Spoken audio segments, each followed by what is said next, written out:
Inside New Orleans Sports with Eric Asher is underwritten by... At Villeries Florist, we deliver the magic of flowers 7 days a week to the North Shore and South Shore in the New Orleans area. Whether it's for birthday parties, baby celebrations, Villeries provides colorful floral displays for all.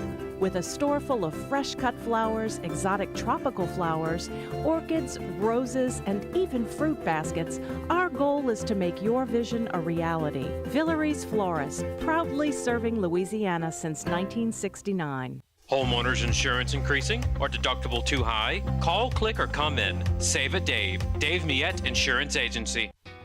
For over 48 years, Southern Tires and Auto Repair has provided services across the New Orleans metro area. Southern Tires offers a range of tires for all vehicles and ATVs. We also have a full suite of auto repair options, including brake repair, rim repair, custom exhaust, steering and suspension, tire siping, and so much more. Southern Tires and Auto Repair, 2550 Hickory Avenue in Metairie. C&C Drugs is a family-owned pharmacy that's been serving Southeast Louisiana for over 50 years. Whether you need help taking care of an elderly family member, a growing child, or even a pet, C&C provides patient-centered care for your entire family. C&C Drugs, large enough to serve you, small enough to know you. Locations in Mandeville and Araby.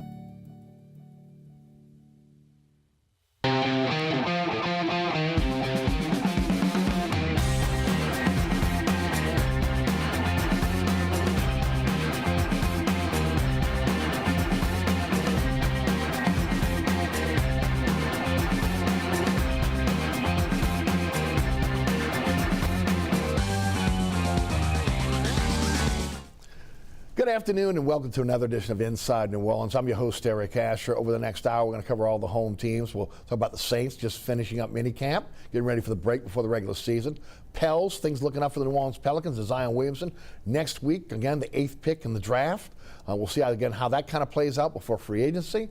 And, of course, we'll talk about a lot about the LSU Tigers, NIL, some of the stuff that happened in the legislature this year that was predicted, by the way, by our guest, Jordy Culotta. Also, again, we'll talk about the coaching staff on major sports, football, basketball, and baseball, transfer portal, SEC, all coming up here on Inside New Orleans. And, of course, to break it down for us, Jordy Culotta, the Jordy Culotta Show, which is just blowing up all over the state. Jordy, welcome to the show. And first of all, congratulations. Thank you, Eric. Congratulations. Thank and you, we're going to talk about it now. You took a chance and went on a digital platform. And you have been a trailblazer when it comes to digital platforms. Your show has taken off tremendously. And, of course, you got some great news for us, how now you've even expanded your show even more for folks to be able to check it out. Yeah, it's been a very exciting week for us over at FM Digital Media as we partnered up with WAFB, which is one of the strongest news forces in our state. It's the best in Baton Rouge, and it's such a storied place with such a strong credential behind their name. And to be in business in partnership with guys like Steve Schneider and Jacques Doucet and that whole WAFB team over there, they're very forward-thinking in their digital presence and understanding kind of what's on the horizon for our company, for our industry as far as media goes. So it's really good to now be partnered with their resources and their people as well in trying to just create more content and put it in front of more eyeballs. No, it's fantastic. Again, for those that don't know, Jordy has a show on YouTube, the Jordy Culotta Show, 7 to 9 weekdays, right? Yep. Okay, but now he's going to be on WAFB's website, but also WAFB's Plus channel as well. So those of you that have cut the cord, that again are on the internet, want to be able to pick up Jordy, because you can pick it up in New Orleans. Doesn't matter where you are. You can have that again as one of your shows on your Fire Stick or wherever you're getting your internet shows, and you got to be excited about it. I'm excited for you. I appreciate it. It's very exciting for what we're doing, right? I mean, we're looking for exposure and more homes and more being able to spread our wings. And WAFB goes into 90,000 homes. Their website gets about 75,000 clicks a day. You mentioned the WAFB Plus that you can download to any of your smart devices and keep up with what's going on WAFB. And we have what they call a swim lane there, where you can choose from a bunch of our content. This morning we had Robert Steeples on, who's the defensive backs coach at LSU. Yesterday we had Joe Sloan on, the LSU quarterbacks coach. Earlier this week we talked to Jamar Cain. All that content just sitting right there on WAFB Plus for anybody to go access. So it is very exciting times for our company and really for our industry. I know you and I have talked about it a ton over the last year, just the way that our business is trending, and you know, for a media company like WAFB to recognize that and understand our brand and where we're going and want to partner with that was very exciting for us to find out. Well, again, it is a credit to you and what you're building and have built. And look, for those that, again, live here in New Orleans, well, let me do a compare and contrast. It's almost, again, like hooking up with WLAE-TV on a Plus site and their website, because, again, it's one of the most watched websites.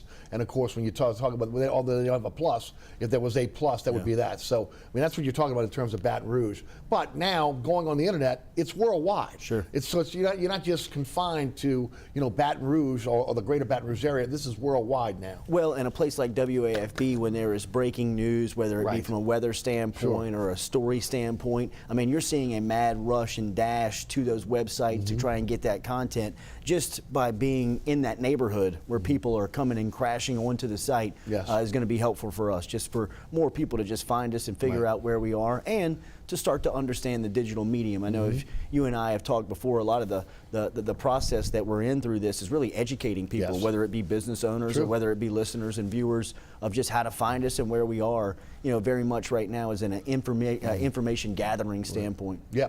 Well, and also, again, it means something for your brand, again, an established brand like WAFB to want to partner with you, again, on this new trailblazing medium or platform when it comes to digital. Yeah, no, absolutely. And like I said, WAFB is very forward thinking when it comes to this. They have put resources and time and money and, really facilities towards their digital space. They have a studio that they can carry all their newscasts from a digital studio that is very state of the art. So the people over there, Rob Hayes, the president, and Heather Godin, the digital manager, and Joe Scortoni, the general manager, all of them have been very easy to work with. They understand it, they see it, they know where it's going. So we really feel lucky to be a part of it. Thank you, E. I mean, again, appreciate it. A really big step for the show. Yeah, huge step. It is. Huge step for the show. And look, well deserved. Thank you, man. This doesn't happen by accident, folks. You got to work hard. You got to get out there. You got to work hard. And again, it doesn't happen by sitting behind a desk. You got to get out there and get it done. And again, I know how much work it takes. Congratulations. Appreciate that, E. All right, let's get started. Saints mini camp. So far, look, it's hard. This has really been one of the lighter OTAs and mini camps we've seen. I guess this is the Dennis Allen era, not the Sean Payton era.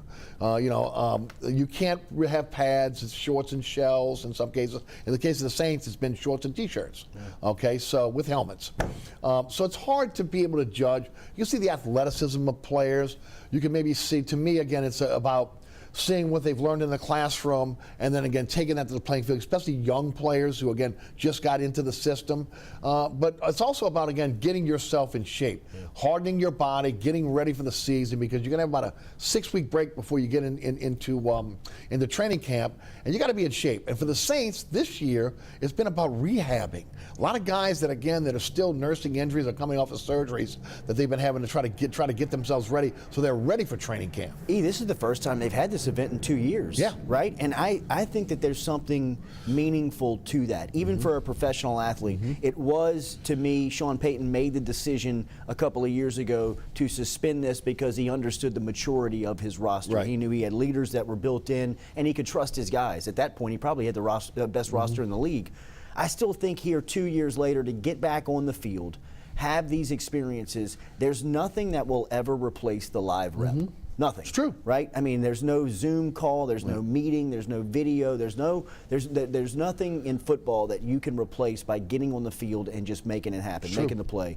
And when you've got as many new faces as the Saints do, and as many new faces that seem like they're going to be leaders on this team, I really do think that the last 3 days have been a must for this franchise, just in the sense of to get everybody together, the camaraderie, the chemistry, all that stuff, man, that goes into building a team. And, to see the way that Jarvis Landry and Chauncey Gardner Johnson are kind of interacting already, to see the way that Kamara and Matthew are already starting to interact with one another, Jameis Winston being able to throw the ball to Chris Olave. I mean, that stuff, to me, man, I think that the Saints, that's been some of the little pieces of the ingredients that you've been missing the last couple of years. And I think to be able to pick those live reps back up, to be able to kind of, have the face-to-face interaction as far as teammates go. I think that this is a fantastic start to what looks like it's going to be a very exciting year for New Orleans. I agree with you. I will say this, and I've said this on this show and on the radio show, and I don't want to be a Monday morning quarterback, but that's what we are. We're Monday morning quarterbacks. I understand the first year of not doing OTAs because of COVID. I really think that Peyton giving his guys the leeway to not to go to OTAs last year hurt this team. Yeah. 58 different starting lineups, 4 different quarterbacks. We can go right down the line, and a lot of that, again, is about trusting your team to get your body in shape. It's hard. Man, when you're home with family and obligations with your businesses, etc., it's just difficult to not concentrate just on football. And then the fundamentals. One of the things that Doug Marrone said this week is, yes, I can't have my offensive line hitting right now. He goes, but one of the things we do in these OTA sessions, these minicamp sessions, we go back to basics. We go back to, again, fundamentals, and then how we're going to practice, etc. That got kind of lost last year. I agree. And I think it hurt them, again, over the stretch of the season. I think it was more important this year than ever. 13 straight games without a bye. Your body has to be ready to be able to play what would have been, again, in the old days, an NFL season, right, before the byes came in. So we'll see how that kind of works out. But I think it's going to be something that's going to help them going forward from, as you mentioned, leadership to camaraderie to, again, getting your body ready for the season. Very beneficial. And look, Dennis Allen being able to start to cut his teeth as a head coach with this team. And look, I thought it was interesting that the first drill that they ran out on Tuesday was situational football. They just put the ball down, set it down in distance, put people out there, and just said, figure it out. Right. That's the things that I'm talking about in the off season, where you start to build that mental grind of, look, this is what you're looking for, this is what you need to be prepared for. I think that this is something the Saints have missed and that they can make up here. Like you said, the schedule is unforgiving. Right. It really for is. New Orleans this season. So as many times as you can get together and rep this thing out, I think is beneficial for them. One of the backstories that I think is going to come to the forefront within the next month or so is, again, 3 players that are under contract but ultimately are looking for extensions. When you look at C.J. Gardner Johnson, Demario Davis, Deontay Hardy, they were not seen at OTAs, although, again, we heard that they were in the quote-unquote building. There was 100% participation in minicamp, which is mandatory, but we look around the league and some guys have skipped out that are looking for new contracts. That's not happening here. Well, I'd like to break it down for the audience and get your opinion. First of all, Demario Davis, who again has been a mainstay. He's 33 years old this year. He'll be 33 as the season starts. As the season winds down in January, he'll be 34. He is in the second to last year of his deal. Next year, his deal will count $13.2 million against the cap, and then there are 3 dummy years behind that. And that was utilized because he's one of the players that they went to several times and said, renegotiate your deal so we can open up cap room to sign the players. He's been a leader. He's been a leader on and off the field. He's approaching his mid-30s. That's the biggest question, but he's been an Iron Man, hasn't been off the field. What do you do with Demario Davis? Do you extend him now? Do you wait till next year? He's looking for a contract now. And then how far can you really go? Because you got to make up for those 3 dummy years, right? Yeah. And into his 30s before, again, you cut this thing off. To me, this is a hell of an evaluation that you really have to go through, because not only when you think about Demario Davis and analyze what he means to the team, you have to take off, you have to take away from the on the field stuff. Yes. Because there's so much more that goes into what he does and provides for the team, the city, the reputation of the New Orleans Saints. I think a lot of people look at the way Demario Davis carries himself and contributes his time and volunteers in what goes on. So to me, I think that he obviously fits in. I would renegotiate that right now, right? When you still have the opportunity to dip into some of those dead years, but not have to pay extended past the dead years. Maybe a 3-year deal for Demario right now that you restructure and just get those on the books. Because, when you're talking about 35 years old, at any position in the NFL, that's old for a kicker in the league, much less a linebacker at that position. But he means so much to what you do every single day. I think that he is somebody that obviously you have to find a way to fit in. Yes. So I would begin the process with him right now. Yeah, I would as well. And I'm sure that's what they're doing. He seems to be very, very patient right now at this point. Which tells you that probably talks are happening. Exactly. Yeah. So again, we'll see how that plays out. The next one is is C.J. Gardner Johnson, who again has been very, very vocal on social media the entire offseason, touting himself as the best inside slot corner, which again I agree with. I think he is. Right. He was a little bit upset with Good Morning Football, and of course putting some outside corners on the slot position, moving him to like fourth. In a roundabout way, he's also campaigning for that new contract. Yeah. Here's the deal with him, and this is why, again, the Saints are a little bit back against the wall here. $2.7 million this year, but he is an unrestricted free agent next year. Yeah. Yes, you can franchise tag him. You may end up doing that. But at this point, you put a lot of money into that secondary. He's the one that you're not going to let go. How do you deal with that? I would pay him now. I would get to the table with him. He means too much to the future and gives you too much versatility.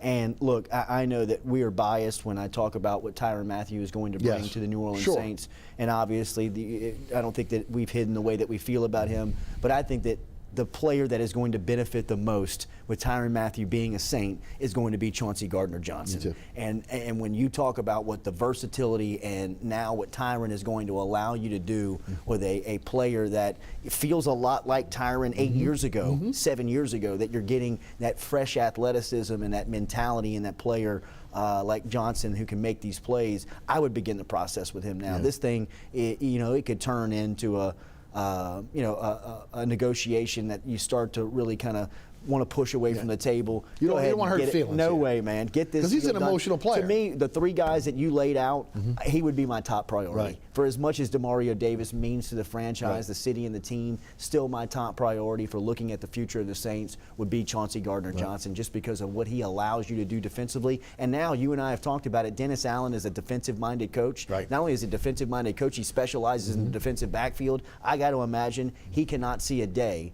where he's the head coach with Chauncey Gardner Johnson in his prime, and he's not a Saint. Right, and look, those are two leaders, right? Yeah. Those are two leaders on your team, so you want to make sure you're taking care of them. The good news is, because of the quest for Deshaun Watson, there's cap room. Yeah. And there's a lot of cap room. Yeah. Now, that cap room can be rolled over in the next year. Remember, 2 years from now, the new NFL deal is going to kick in. That salary cap's going to expand. Sure. A lot, Yeah. okay? And that's what the Saints been banking on for a while. They didn't anticipate the COVID losses. That hurt them. It's one of the reasons why they let a lot of good football players go. But again, they've kind of recycled that now, and they have an opportunity in a couple seasons to be able to, again, kind of refill those coffers, so to speak. Yeah. The last one is Deontay Hardy. And I find this one interesting because he was, again, look, he's a guy that is dynamic as a kick and punt returner. He has proven to be an offensive weapon, but he's diminutive in stature.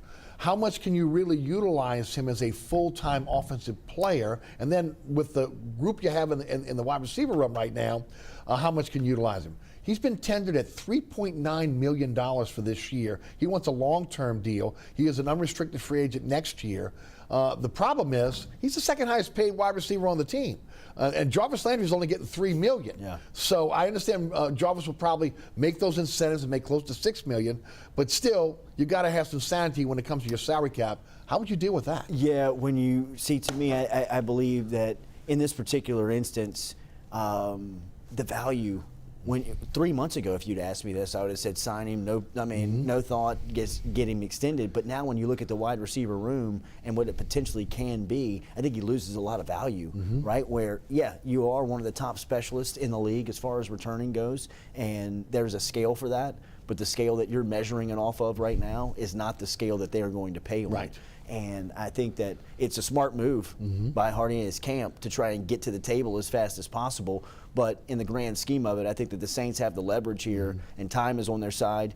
You have the season that you can go on. You can kind of slow play this thing. Yep. And by the time you get to the table, that value will all be figured out, in my opinion, because, I mean, Jarvis Landry's going to be Jarvis Landry. Hopefully Mike Thomas can step back in and demand all the defensive attention, and Chris Olave does work. And at that point, you're looking at Marquez Callaway back in that fourth role that really fits out for him. I agree. And now Hardy he steps back into where he really was brought on to do. Well, almost like a weapon like you use Taysom Hill. Yeah. A guy that's not going to be an every down guy for you at the wide receiver position, but you utilize him in spots and you utilize his speed. And also, again, you can utilize him as a decoy as well. But I'm with you. To me, man, it's got to be some, when you're stacking those wide receivers and you got a guy who's been a former All-Pro and he took a hometown discount, and you're gonna break the bank for a special teams guy who's a part-time receiver. I think again you got to kind of watch that, because look, hopefully this is not a one-year deal for Jarvis Landry. Absolutely. This is again, by the time they get into the season, they're saying let's extend you, for a long-term deal. So he's here long-term, at least 3-4 years, right? Sure. No doubt about that. Marcus Davenport, off-season surgery. Found out the other day he had a plate put in his pinky finger when he was in college. That was injured, got infected. He had part of his pinky finger amputated and shoulder surgery. He's in a 5th-year option this year. This is a huge year for him and a huge year for the Saints. Look, they went with Marcus Williams and let Trey Hendrickson go. Part of that is, again, because they invested 2 number-1 picks into Marcus Davenport. This is the year where, either you're going to make it or you're not. Either the Saints are going to give him a long-term deal or they're not. And there's a lot riding on this for a guy that has missed so much time. When he's on the field, he has proven to be a force. But staying on the field has been the issue, and he's coming off of surgery now. Yeah, that's the deal, right? When you're talking about Davenport, when you have an opportunity to evaluate him and watch him, he's a hell of a player. But the problem with him is just his availability.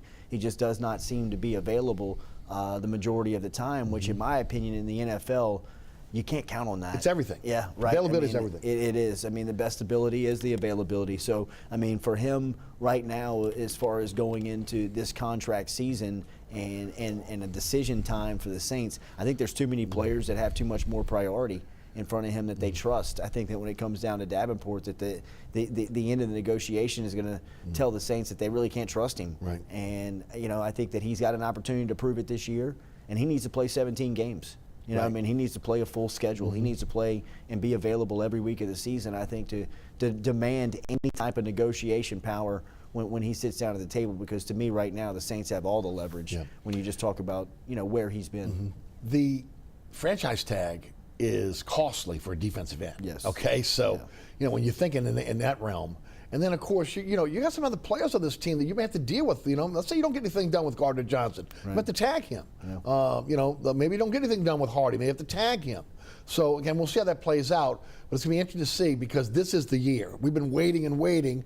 Yes, when he's been on the field, especially the last few years, he's been, a real force. But at the same time, he's got to stay healthy. Same thing for Peyton Turner, who they also gave up 2 number-1 picks for, who, again, had to take a mulligan year last year because he's injured.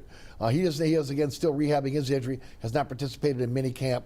This is a huge year for him as well. I throw him into the mix as far as looking at, Trevor Penning and looking at Chris Olave. I'm looking at Turner as well in that same vein, as a guy that's almost like a quasi first-round pick this year. True. I mean, you didn't get anything out of him last year. You gave up a lot to get him last season, and now you have a real opportunity for him to step in here and make some plays, and now's his time. I mean, when you spend that type of capital on a player, you're not intending for him to be on the bench. You're not intending for him to not be there. So I'm like you. I have high expectation for Turner. I think that when you look at him, he's almost feels like a 2022 draft pick more than anything. Right, and almost feels like Davenport 2.0. Yeah, which is good on one end, because it's a great talent, but at the same time, you got to get on the field. All right, minicamp closed out today. Again, players will be able to leave. Some can still work at the facility if they like, but for the most part, things are done for the next 6 weeks. As we go into training camp, positions that you think still need upgrading. I think the running back is one that you really have to look at. But a lot of people are looking at the guard position with the Saints right now, and they're saying that is a question mark. On the offensive side, what are your thoughts? Yeah, I was going to say offensive line. Obviously, with running back, you don't know what the situation's going to call for with Alvin Kamara. It feels like he'll be missing a couple of games. He might not. Even if he doesn't, I still think that you need some type of depth resolution there.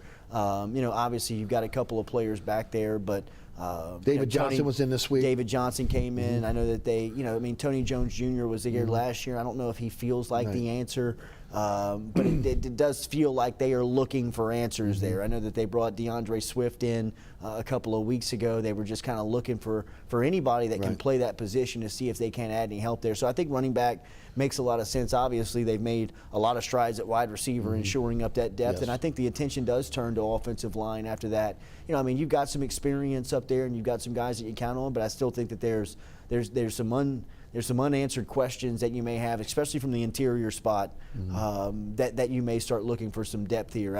I think that Mickey Loomis and the entire crew up there doing a great job of building the roster and keeping the foresight of the roster kind of in mind, looking down the road. There's not too many places that you can look just overall and say they need help here. I think that when you look at running back and when you look at offensive line, you probably can never have too many offensive linemen, especially those interior guys that can swing a Will Clapp. You know, a Clapp that you can play at the guard spot. I think it was a loss going to the Chargers. I thought so too. I thought that Clapp was a hit to them just because of what he allowed you to do in certain situations. I mean, we talk about situational football. He's a great situational football player that can help you in different spots. So I think looking for a guy like that, you know, kind of athletic enough to play. They had Senio Calamente in yesterday. Yeah, I saw that they had. But he's got a little bit of tread on the tire. The question is, even a few years ago when he was here, he was trying to make it. Yes. So I mean, bringing him back here on this timeline, you wonder if he can really make this happen. But you know, I agree. I think that Will Clapp was that was a heck of a hit just because of what he allowed you to do. And the Chargers went after him for a lot of reasons. Of course, Joe Lombardi is their offensive coordinator. He knows what he is. And again, he's going to bring some stability to that line because he can play multiple positions. He can play almost every position on the line. He can. You know, I mean, there's no doubt about it. You're looking now at the situation with Ruiz and Pete.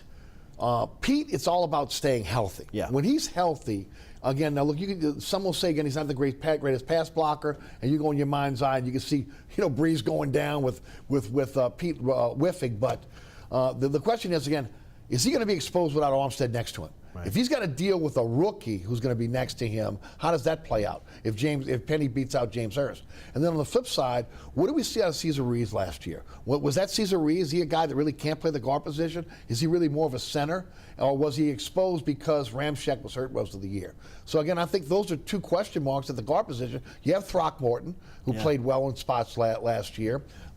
Hurst can swing guard or tackle if you need him. But that would mean that Penny would have to be your starter. Right. So it's going to be interesting to see again what happens there because, look, McCoy is a heck of a center, but he was drafted as a guard and then they moved him to center. So it's kind of weird the way things are on that offensive line. It's almost like, again, you got to prove it to me once again. Yeah, they've shuffled the spots there enough to kind of make you wonder if they even really trust the guys that they have. So, I think that there's some guys in a prove-it mode right now, especially Ruiz, when you talk about just where he is. And Andrus Pete's got to answer the health bell, but like you said, if he does, I mean, you really feel comfortable with him. And then, you know, I mean, I would love Hurst to be available as a tackle, just so you don't look at Penning and say, day one, play one. You know, I mean, that's a lot of growing pains to go through. That extra tackle that they use all the time, tackle eligible. Okay, we've seen almost Clapp. Clapp. Streif. Go right down the line, right? Guys that, again, that's where they started, right? So to me, that's the place for Penny this year. No doubt about it. Let him acclimate himself. If it's injury and you got to force him in there, you do it. But again, to me, have that veteran in there in Hurst, and then unless again he gets totally beat out during camp. But again, that to me is the way to ease him in. On defense, I'll just be honest with you, Jordy. To me, it's linebacker, and it's not the starters. It's because can you trust Caden Ellis? Can you trust Zach Vaughn? You know they when you look at right now, everybody wants Quan back, right? And it's kind of head scratching on why he's not back. But just some depth at that linebacker position is really, I think, where they need help. I think first and third levels are stacked. Yeah. I think that when you look at this team, one of the biggest question marks, or at least one of the biggest individuals that they are questioning to respond is Werner, right? Right. To see if he can step up. And I think they think he's going to be the starter. And if he does, I think that takes some relief off of what you're saying there. If he's not. But you still need depth and quality depth and veteran depth. I agree. And it feels like they have. Quan has kind of almost been like next. Yeah. You know, you're kind of waiting on the Quan news to pop because he does fit so much of a need, and Demario Davis loves him. Right. You know, they're a heck of a tandem. They are. They work so well off of one another. So, I hope that this is Werner's year. Feels like the Saints are kind of urging and pushing him that this needs to be the year. And if it is, that helps them out tremendously. If not, that will be a position of need. I think. And I just think more for depth purposes. Okay. Unless we're going to see Zach Bond take another step, Ellis is on the field. Rarely, because they were only going 2 linebackers. And look, now with the addition of Tyrann Mathieu, you might be in a situation where you're playing 1 linebacker and more safeties and more defensive backs with this team, because you have so many guys that are interchangeable on that 3rd level. All right, we're going to take a break. We'll do something a little bit different today. Take a break. We're going to come back. We're going to continue the Saints conversation for just a few minutes. Not so much about the team. There was an announcement today about uniforms we're going to talk about. There's also, again, a story that has been lingering for months now about Sean Payton to the Miami Dolphins. We'll talk about that. We'll touch on the Breakers, who again have qualified for the Final Four in the USFL, and then we'll move on to the Pelicans, and then we'll talk some LSU. You're watching Inside New Orleans Sports. Jordy Culotta, the Jordy Culotta Show, is our guest. I'm your host, Derek Asher. We'll be right back. Burkhart's Air Conditioning, Heating, and Refrigeration has been family-owned and operated since 1989. Burkhart has energy-efficient solutions and offers brands such as Mitsubishi ductless AC units and Amana, the only manufacturer with a lifetime unit replacement warranty. Burkhart's offers maintenance bundle packages that include servicing your AC, generator, and tankless water heater. For more information on the services Burkhart's provides, visit acpromise.com. Burkhart's Air Conditioning, Heating, and Refrigeration, providing comfort for life. Located at 3701 Iberville Street in Mid-City is Katie's Restaurant and Bar. Open 7 days a week, Katie's offers daily specials for lunch, dinner, and Sunday brunch. Serving New Orleans cuisine such as fried shrimp platters, grilled redfish, and a fully stocked bar. And don't forget about our expanded event seating and local entertainment. Featured on the Best of Food Network's diners, drive-ins, and dives, Katie's Restaurant and Bar. Welcome back to Inside New Orleans Sports. I'm your host, Eric Asher. Jordy Culotta, the Jordy Culotta Show, with us on the program today. All right. Something happened today that we anticipated, but again, the NFL this year is allowing teams to be able to change the color of their helmets for multiple games. The Saints now have announced today, and they put that out. It should be on your screen right now. They'll be going with, again, the black helmet, which again was worn in 1969, August of 1969, in a preseason game against the Chargers. Then NFL Commissioner Pete Rozelle came out and scolded the Saints for using those helmets. Those helmets were all over the city back then. I was a 9-year-old kid running around, and of course, we've never seen those helmets since. But now the Saints will have the opportunity to wear those black helmets once again with the gold fleur-de-lis. Not sure of how many times they're going to wear it in the season, but they have the ability to wear it multiple times. They did it on the Color Rush uniforms. Yeah. I like the black on black on black. Right. If they're going to do the black helmets. Yeah. The total blackout, if they would do it that way. But just your thoughts on that. It's funny because August 1969, I can remember it as a little kid, this happening, and then of course we're looking for those black helmets and they're never to be seen again. Okay. What was Rozelle's big pushback? Because the uniforms were already out, okay, and I don't think the Saints got permission from the NFL to utilize that off color during the preseason. Gotcha. And I mean, he slammed them. Okay. Wow. Those helmets were never to be seen again. But yet they were all over town. Okay. Right. We saw them all over town when I was coming up as a kid.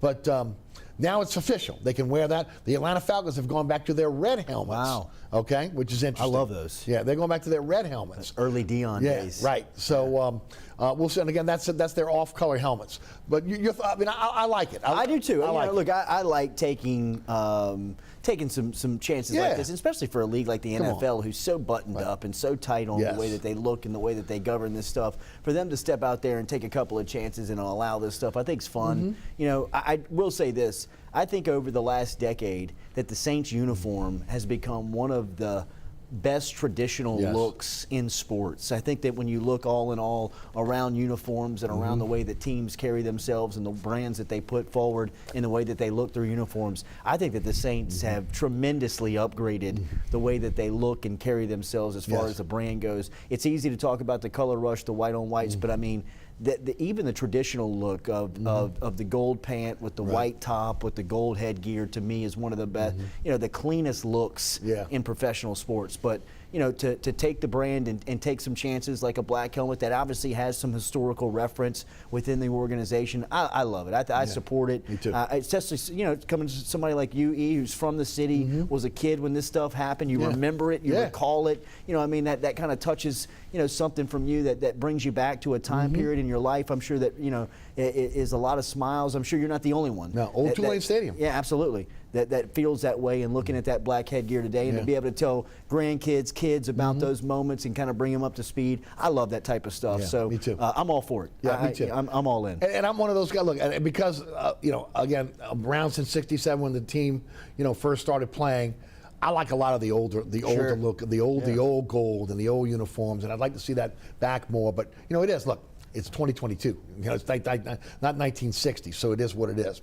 The other big story is something that was percolating for a while and then went away, and then Pro Football Talk brought it back again this week with maybe a little bit more information, and that was the abrupt retirement, walk away from the job of Sean Payton, and what was going on maybe behind the scenes that we didn't know about.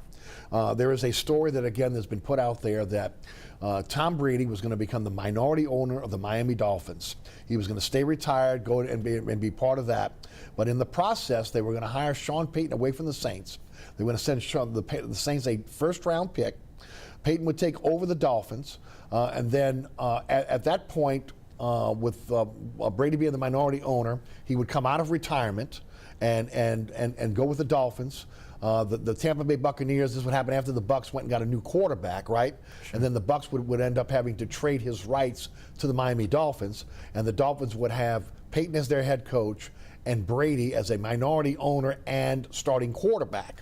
Wow. Now, first thing is, again, that in the Pro Football Talk article this time around is they said that's not dead. That could still happen going forward. Brady is in the last year of his deal. We know that Sean Payton is under contract, I believe, for the 2 or 3 more years to the Saints. But yet again, this could end up in another city when it's all said and done. 2 things come to mind. One, the abrupt walk away from Sean Payton from the Saints. Was this going on behind the scenes? Well, where's the tampering? Yeah. Okay, because obviously that's going on, and you made a great point. I'm gonna let you make that point when you have a chance to respond. But the other thing is, I want more than one first-round pick now for sure. And then I go back to Mickey Loomis has never spoken about Sean Payton and what he meant to the franchise, what he meant to him. And I wonder if there's, again, not a little bit of hard feelings here, maybe behind the scenes, on why Loomis has never, because remember, he was asked when he retired, he was asked in Mobile at the Senior Bowl. He's never spoken about Sean Payton and Mickey Loomis' time here in New Orleans.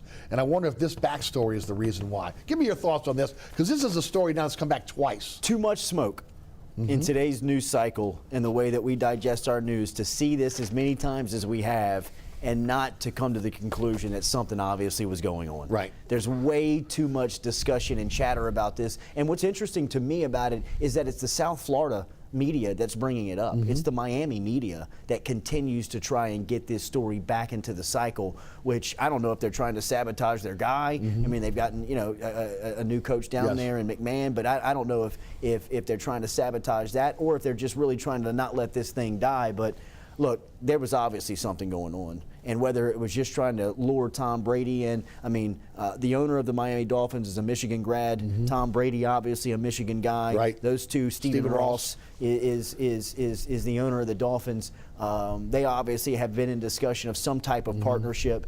And then, you hear the way that Brady talks about Payton, Payton talks about Brady. Right. To me, I mean, they're close. And then the way that Brady stepped, that Payton stepped away was very, wow. I mean, I guess. Shocking. I mean, I guess after 16 years it makes sense. But I mean, like this, to leave like this overnight, and the point you bring up, I have not recognized, but now that you say it, I can't believe that I haven't. is that Mickey Loomis and Sean Payton were tied at the hip for 16 years, for so many seasons, and talked about the friendship and talked about the relationship that they had away from the game. And not one time have you heard Loomis say anything publicly about Payton. And to me, I think that speaks, I'm just speculating here, but it feels like somebody that's got their feelings hurt. Yeah. Or if I don't have anything good to say, I'm just going to sit it out until I do, right? And I do believe that there was tampering going on, and I believe that Tom Brady was the one that was behind doing all the tampering. Which I think is a great point. Because, I mean, who feels like he is above the league more than Brady to say, hey, look, this is what I want, I'm going to make it happen, and this is the way that we're going to do it. And if it's not for Brian Flores, this feels like it's done. Right. Like if the Flores lawsuit doesn't happen, this is done deal. Right. And I agree with what the article says. It ain't dead. No. I mean, like, it wouldn't surprise me one bit if we look up a year from now and this is the situation where Peyton is coaching Brady in another market. So, yeah, I do believe that there's way too much smoke in today's media age for there not to be something that was cooking behind the scenes. No doubt about it. And for as much as the stories have come out, the amount of money now that Peyton was going to be offered, the ownership stake that Brady was going to be offered, the way that he was going to kind of work himself back from the offices upstairs back to the field. I mean, it makes too much sense. You look at it from a 30,000 square foot view, and you say, oh wow, I mean, this is what was happening, right? I mean, this is what was going on. 4 years, $100 million. Hard to walk away from. I don't care who you are. Exactly. 4 years, $100 million. That's 100%. hard to walk away from. No doubt about it. All right, just a quick touch on here because the Breakers 6-3 are now. This is the last game of the season. They'll take on Houston on Sunday, 7:30. It's going to be on FS1. The following week, the 25th of June, they'll be at Tom Benson Stadium in Canton, Ohio, at the NFL Pro Football Hall of Fame. And they will have the Final Four of the USFL. Birmingham, New Orleans Breakers out of the South, New Jersey Generals, Philadelphia Stars out of the North. It's not a bad league. Right. It's not a great league, but it's not a bad league. But it's good to see the Breakers at least having a shot here in the Final Four when it comes to playoffs. I love the uniforms, right? I mean, it's the small things about this stuff that I think is going to attract you and pull you in. You're right, the football, once you get used to watching SEC and NFL football, it's not going to deliver on that type of scale. But it is off-season entertainment for you, and it's got the city's name on the back, and for them to be advancing, I think, gives you a little bit of pride in pulling for them. I agree. Let's go to LSU. We'll get to the Pels before we get out of here today. All right, a lot has happened since you broke this. You really broke it down for us the last time you were on the program, which is again about NIL. Yeah. And again, you had talked then about that the state that we had during this last session that the legislators were going to put forth a bill that were going to change the state law in terms of NIL. Louisiana schools can now directly or indirectly arrange for third-party compensation for a student athlete through NIL, which again is something that did not happen up until now. Louisiana high school athletes now can profit off of their NIL. The NCAA has come out and said that collectives of boosters or businesses cannot be involved in recruiting or the transfer portal. So things have changed a little bit. You had the Commissioner Stanky, who went to Congress, was looking to enact a uniform NIL law. That's kind of off the table right now. The Congress doesn't really get involved. But this thing has kind of come full circle, as you predicted on this program the last time you were on. Absolutely. The language has changed within the state of Louisiana. It's now been put through legislation. The governor signed it into law last Saturday. Unanimous, both sides. I think this thing kind of flew through. We talked to Representative John Stefanski the other day from the House of Representatives. He's overseeing the redistricting in our state during this session. And he talked about some of the debate that was going on the floor within the House side on this NIL bill.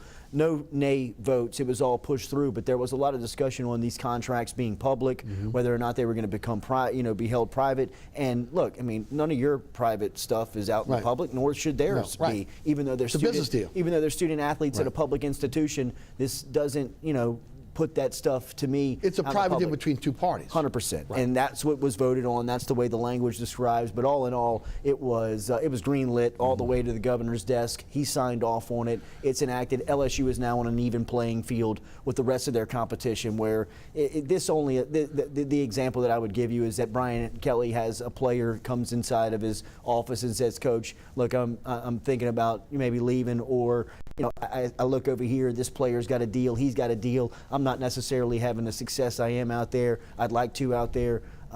Kelly can say, okay, sit down, let me help you out. Got 3 or 4 business owners that he can pick up the phone and say, hey, look, I got a player coming to see you. He's a little down on his luck right now, could use some help with a deal. Just talk to him, see if he can help. If Brian Kelly makes that phone call, odds are somebody's going to sign a deal to him, right? So if now that's the way that NIL is going to be portrayed here in the state of Louisiana. As far as Sankey goes, I think that we're moving towards a day where Sankey is just going to say, okay, look, Congress, we appreciate it. We brought it to you. We asked for your help. You couldn't help. The NCAA, we've come to you. You obviously have no legs. We're going to do it. Right. We're going to do it. So SEC is going to do their own. The SEC most powerful. Right. It's the most powerful conference in sports. SEC football. I think that it's going to break away and be its own island. Right. When you add Texas and Oklahoma, I mean, look at the Omaha. Look at the College World Series field. You got 4 SEC Western Division teams, and then Oklahoma and Texas are in the field too. 6 of the 8 teams. I mean, this is the SEC Invitational. Right. Right. I mean, so. When it comes to football, you're a bigger monster. So, I mean, at some point, I think Sankey, who is now probably the second most powerful person in sports behind Roger Goodell, just steps up and says, hey, look, this is how NIL is going to be governed within our league. Right. Here are the ramifications. Here's the regulations. Here's the rules that you have to play by, because it is the absolute wild, wild west right now. And I know that that's a term that's just kind of been thrown around, but it absolutely is. I mean, it's free agency. We did see the NCAA go down to the University of Miami and start asking questions about how, the Kansas State power forward came in for $800,000 a year. So the NCAA is at least trying to make a presence there. It's way too late. They don't have enough teeth. There's no bite there. So I don't know what they really think they're going to do. I see a day where conferences are going to regulate this thing by themselves, and I think everybody's kind of waiting on the SEC to see what they do so they can react, because they're the biggest dog on the block. Right.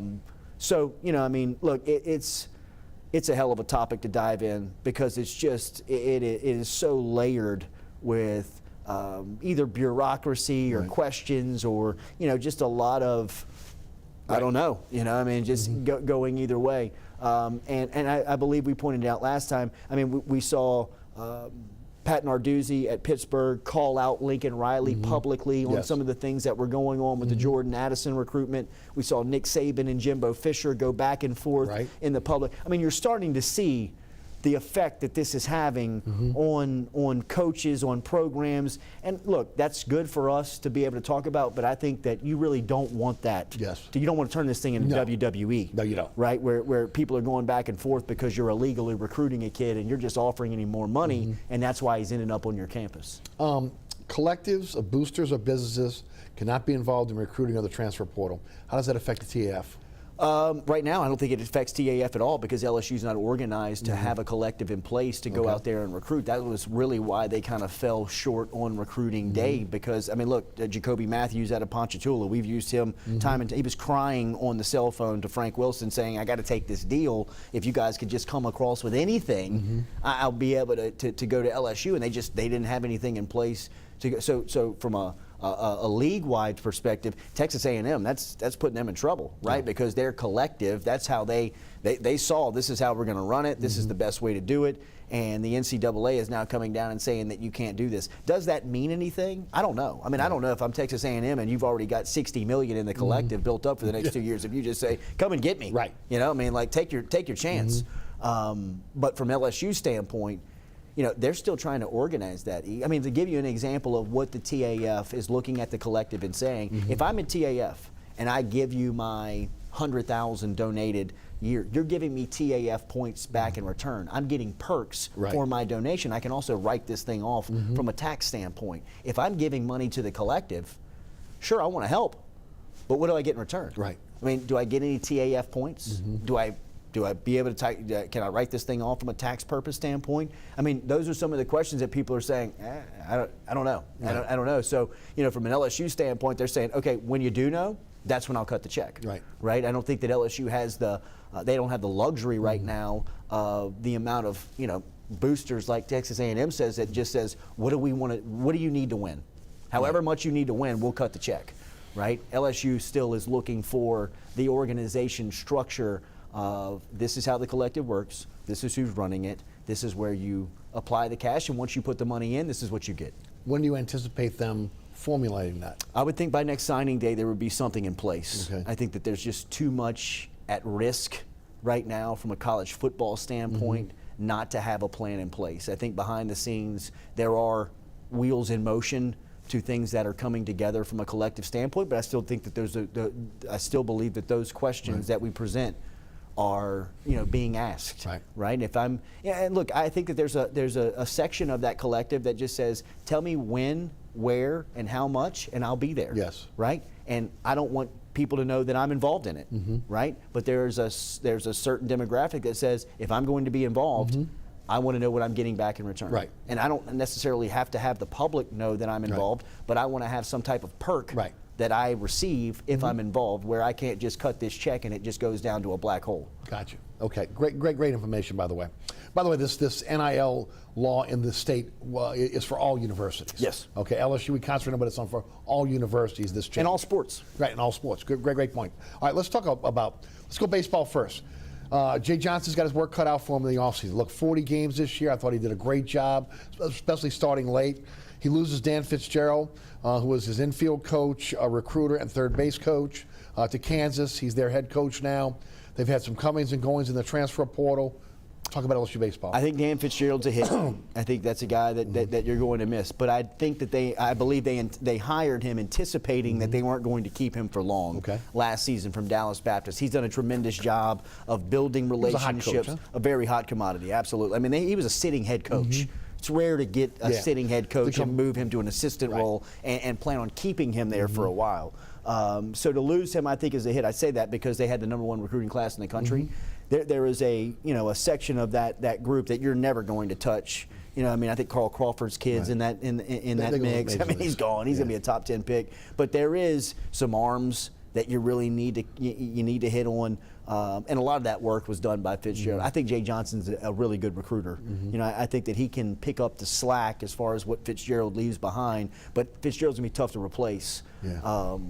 But I think that when you evaluate Jay Johnson's first year, I'd give him a B, strong B. You know what I mean? Like, I think that he rode the wave of adversity. I think that he would even tell you he didn't, or maybe underestimated the true competition within the conference. I think that coming from the Pac-12, he was a little not arrogant, but like, there's nothing that I haven't seen. And then 3 weeks into conference play, you're looking at 3 straight pros on a Friday night, and you say, wow, I mean, we better be better defensively. Right. I mean, and then you don't have to start pitching either. Exactly. So I mean, I think that he kind of realized what he may have been missing or lacking in competing with the league, and he's a guy now. I mean, I think that he's the guy to get them back to where they want to be, and I think that he'll make the replacements that he has to. This guy is obsessive about baseball. I mean, he's not going to let himself be content until they get to the point where look, I thought that they were going to make a run at it this year, but in the same vein, exactly who they were all season long, where they were inconsistent pitching and defensively they cost themselves. It bit them in the end. No doubt. Right? I mean, that's kind of who they were at Southern Miss, and kind of got caught up in it on that Monday game. And look, I think this is where I'm going next, because I think that there's a foundation for all the sports now. You look at Kim Mulkey, what she's done with women's basketball, what Kelly's done with football, and now what McMahon has done with basketball, which is, you've had him on your show, amazing. It's the best job on campus, and all of them are doing bang-up jobs. Like, all of them are like creating waves and disturbing things that are going on, and really creating ripples of effects that are going to really turn into a lot of success, whether it's Mulkey, whether it's Kelly, whether it's Johnson. But what McMahon has done in the short time and the really the job he was given is unbelievable. It really is. It is unreal. Especially with the cloud hanging over the program's head. The cloud, the transfer portal, everything that you got to recruit against these days, and he was able to put together a squad that is very competitive. Adam Miller's been on the show the past 3 weeks, 2 out of the past 3 weeks, and it is. It's incredible to hear the culture that he has built in such a short time, to get guys like Miller the buy-in. investment that he has bought in. You know what I mean? It really is, and it's a testament to McMahon and what he's doing. They put out a hype video yesterday that was kind of detailing the short off season that they've had, and I think you can kind of get an idea of just the demanding style that he has, but why he had so much success in building this team real quick. And look, they're not a team by any means yet. Miller pointed that out to us a couple of weeks ago. They still got to go through an off season and get on the floor together. But as far as you look at the group and say, we can see if we can make them a team because they look like they could be competitive. What McMahon and his staff has done here in a short time has been tremendous. I know some people like me to go to football here. I got to go to Pelicans basketball for the last 2 minutes of the program. You've been very close to the Zion camp. They've utilized your show as a platform. Everything that you've talked about with Zion is really kind of coming to fruition. He's now working out the facility. He's lost weight. He says he wants to be a pillar of the community. He says he's all in with the team. And, of course, now it seems like both him and David Griffin, at least those two camps, are coming together for this max extension. I heard Griffin on Ryan Russillo's podcast last week. I thought that was very positive to hear what he was talking about and how he was addressing the Zion situation. From Zion's side, I think you see it, you hear it. You know, I mean, he wants to be here. He wants to be a part of this team. What Willie Green and those guys did last season was the best recruiting pitch that New Orleans could have ever made. Just put a competitive, good basketball team on the floor that looks like they can win into the future, and that's what the Pelicans have done. And I think Zion is waiting on that contract. As Griffin said, it would be mindless not to offer it to him. And Zion's side said, as soon as they offer it, we're signing. Right? So I think that, you know, from that standpoint, you couldn't ask for more. Right, and I expect a really big jump. Next week we're talking about the 8th pick in the draft. You know, so I think that the Pelicans are really sitting on the doorstep of knocking on championship contending over the next couple of years, especially with Zion's buy-in. Yeah, I agree. All right, so you did that quickly for me. So I'm gonna throw it to you. LSU quarterback, who do you think? Garrett Nussmeier. I really do. We had Joe Sloan, who the quarterback's coach is, in yesterday. Look, we pressed him a little bit. It was probably a little unfair for us to do that in June, but you can see that they all bring a certain skill set to the table, but when Nussmeier's name comes up, it's a little bit different. He kind of gives you, he checks more boxes. Right? They all check a box, and they all do a skill set very well. I think Nussmeier does more things good than anybody else. He comes from the bloodline. His dad played the position, coaches the position now for the Cowboys. I really think that when it's all said and done, he may not take the first snap in the Dome versus Florida State, but I think he takes the majority of the snaps this season for LSU. It's interesting. What do you think happens with Miles Brennan? Does he stick around or does he move on? I think that he moves on. I really do. I think that at this point in his career, it's just about playing, right? And he deserves to play. FCS, just going to field. Yeah, Southern Miss is where I think he was trending before he got back to LSU. That would be a great fit for him, right? And to go down there and probably rewrite the record books. Jalen Daniels sticks around? I think so, yeah. I think that, you know, I mean, he's burned up that 1 year red shirt where you come in and play or transfer. So I think he knew the situation that he was stepping into. I don't think that he was promised if you come here, you play or start. So I think that he sticks around and competes. Right. And a redshirt year for Walker Howard. Walker Howard. Yeah, absolutely. See it from the sideline. You got 4 games before you burn that red shirt. I think he plays a lot of football, but doesn't play enough to lose the red shirt. By the time next year you and I are talking, I think he's in the competition. Got 30 seconds. It's all yours. Tell us all about your show. YouTube daily, 7 and 9 a.m. And what it is it's a digital media agency. So we got a couple of shows. Mic'd Up, Mikey Matuk, former LSU All-American, goes 6 to 8, Monday, Wednesday, Friday. Rohan Davey has a show. I go 7 to 9 a.m. You can find us on YouTube. The website is fm.co. If you are a WAFB subscriber, download the WAFB Plus app, and you can find us there on the Jordy Culotta Show. Congratulations. Thank you. Great job as always. Appreciate it. Always good to have you. You too, man. Jordy Culotta, the Jordy Culotta Show. Again, got to tune him in. Check him out. Easy to do. If you can't catch him live, catch him on YouTube. Also, again, subscribe to their social media pages, and you'll keep up with everything that's going on with the program. As far as this show goes, thanks so much for tuning in. Remember, there's a lot of ways to be able to catch our program. The rebroadcasts are up on the screen now. There's also a QR code which you can put your phone on, capture that, take you to the WLAE-TV YouTube page or to my website, ericasher.com. You catch me on the radio, 106.1 FM. That's weekdays 4 to 6. You can listen live at ericasher.com. Anchor is our app for our podcast, but we're also on the iHeartRadio app, the TuneIn Radio app. So again, check out our program at your leisure. Also, want to thank our underwriters who make this program possible. Please continue to support the great underwriters that support our program. And also, again, special thanks to the production staff here at WLAE-TV, including Ron Yeager, Jim Dotson, Logan Rafia, Alex Chacon, and also William Hill, our director. Thanks so much for tuning in. Thanks to Jordy Culotta. I'm Eric Asher. We'll see you next week for another edition of Inside New Orleans Sports.